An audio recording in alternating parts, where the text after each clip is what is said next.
دی حیبت دے ہوتے اللہ دی ذات پاک دا شکرانہ ادا کی تم کہ مولا ایہو جہی مخلوق پیدا کرے نے آپ فرمیندے میں ہوتے کل پوچھا میں کہ یار میں عرب وچ رہنا اساں تائیں آتے خیمہ لائی بیٹھے ہیں ترے ڈاڈی لگی ہے پانی پیوان آیا اکھیں چار کر دے ہویا تے پلا نہ رہے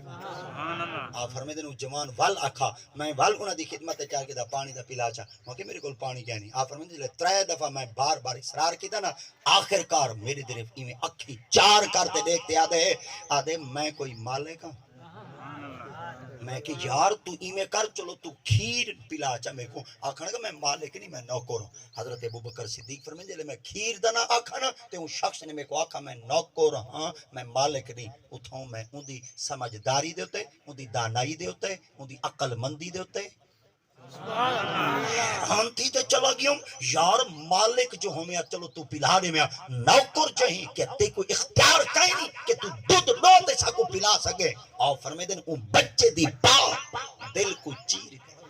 اور فرمیندے جلے آقا دی پاک بار گئے گی ہم یا سرکار دی پاک بار گئی ہم اجاں روئے داد کہنی میں سنائی کارگزاری کہنی میں سنائی سائیں دے سامنے اظہار کہنی میں کیتا تانے میرے مصطفیٰ کریم دی ذات پاکی میں دیکھتے کھیل پین اور کھیلتے فرمایا ابو بکر میں کہ جی فرمایا نکے کا دلہ جوان کیا دے میں نوکرہ مالک نہیں میں سائیں دی خدمت عرض کیتا یا رسول اللہ اون بال نے پہاڑ دے دامنے چھڑتے گفتگو کیتی ہے اور آپ این وقت اپنی جگہ دے ہوتے غار سورج بیٹھے ہوئے آقا دیاتے باق نے فرمایا ابو بکر جی فرمایا ایک بئی خبری دے وہاں انہاں کے جیا فرمایا این اجا میرا کلمہ نہیں پڑھا تے اتنا سیانا ہے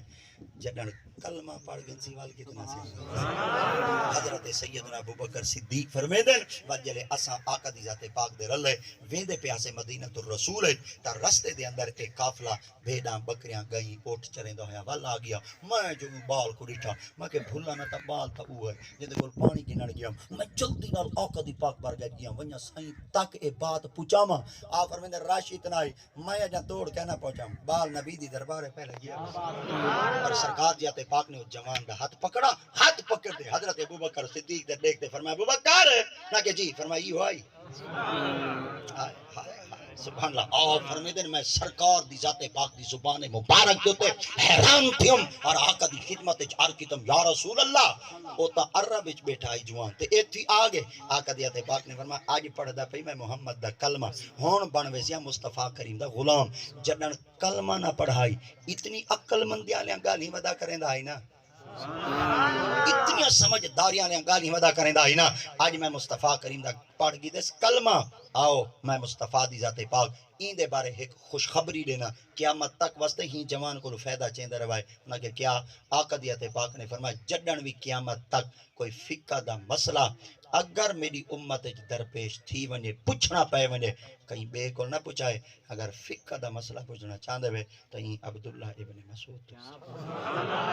حضرت عبداللہ ابن مسعود رضی اللہ تعالیٰ سے آپ قد دے بالکل چھوٹے دیاں آپ ایک مرا کھجی دوتے چڑھے کھڑے ہیں بڑے مشہور واقعات ہیں آپ میں کھجی دوتے چڑھے کھڑے ہیں تو میرے خیال دے جلے بندہ اونچی جا دے چڑھا کھڑا ہوندے وال ہوا گھل دی کپڑے دری دی ہٹ ویندے تو انہاں دی پنی دے تو کپڑا دری ہٹ گیا ہن پنی کتنی آئی ایک گیٹ جیتی آئی بندہ میں لنگ دی جا دے تے آکھن گا تیریاں خبراں تا نبی دین دے تیریاں تعریفاں نبی کریں دے کنا اپنی پنی کو ڈٹھے بس ایڈو زبانی چو جملہ نکلا میرے آقا دی زبان مبارک تک سما تک پہنچا نبی دی ذات پاک منبر پاک تے برات جماعت تے آقا دی ذات پاک نے فرمایا کون شخص ہے جڑا میرے عبداللہ ابن مسعود تے تنقید کریں دے کہ ان دی پنی کی ہو جتنی ہے صحابہ کرام فرمیندے آقا کریم دی ذات پاک دا رنگ مبارک رنگ سرد سرخ تھی چکا ہے اور پتہ میں چلدا ہے جی میں رتے رنگ دا انار چٹے کپڑے ہوتے سٹ چھوڑو سائیں دا رنگ اتنا سرخ تھی چکا ہے آقا دی ذات پاک نے فرمایا میں محمد تک دساں عبداللہ ابن مسعود دا مقام کیا ہے صحابہ نے عرض کیتا یا رسول اللہ کتنا مقام ہے آقا کریم ذات پاک نے فرمایا تساں سارے بندے اپنا ایمان ایک پلڑے چ رکھو اور عبداللہ ابن مسعود دی پنی ایک پلڑے چ رکھو تواڈے ایمان دا وزن گھٹ ویسی عبداللہ ابن مسعود دی پنی دا وزن بہت کیوں ہے اندے کولے علم ہے شہید دا خون کٹھا کرو اور اڈو عالماں دے کلمہ دے نال جڑی سیاہی لگ دیئے ان سیاہی کو کٹھا کرو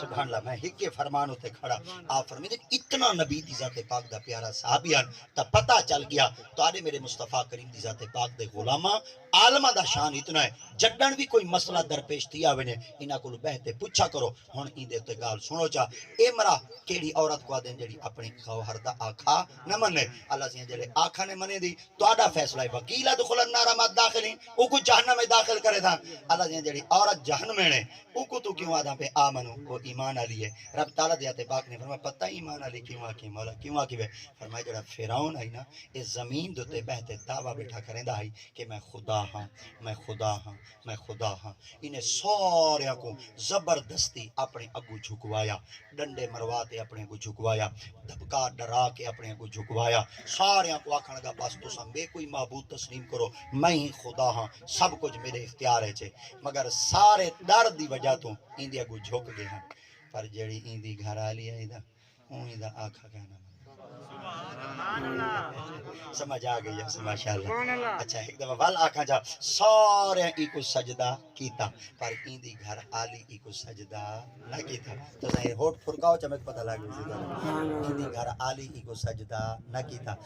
ایک دفعہ وال آکھا جا جڑی پیدا آکھا نہ منے وہ جہنم میں ہوندی ہے نا تے اللہ دی تے پاک فرمایا ایندا پیدا آکھا نہ منائی پر ہن ایتھاں عقیدے دی بات آ گئی ہے او آدائی میں کو خدا من سبحان اللہ او آدھائی میں خدا ہاں تے میں کو خدا من معبود میں ہاں سجدہ میں کو کر سجدہ جچدائی میں کو ہے. حضرت بی بی آسیہ بنت مزاحم عورت آئی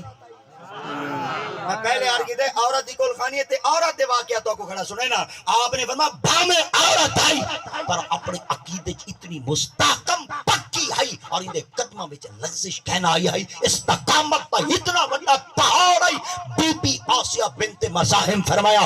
آپ نے فرمایا کر میرے جسم دے ٹکڑے میں اپنے جسم دے ٹکڑے کرنا گوارا کروے سا پر تائیں پلید کو سجدہ کہنا کرے سا کیونکہ تو جھوٹ ہے موسیٰ دا رب سچا نعرہ رسالت نعرہ حیدری اللہ کو سجدہ کرے سا تا خالق دی ذات پاک نے فرمایا اے آسیہ جی فرمایا تائیں ظالم دے سامنے آیا ہے تائیں ظالم دے سامنے جابر دے سامنے اپنی زبانی چو کلمہ حق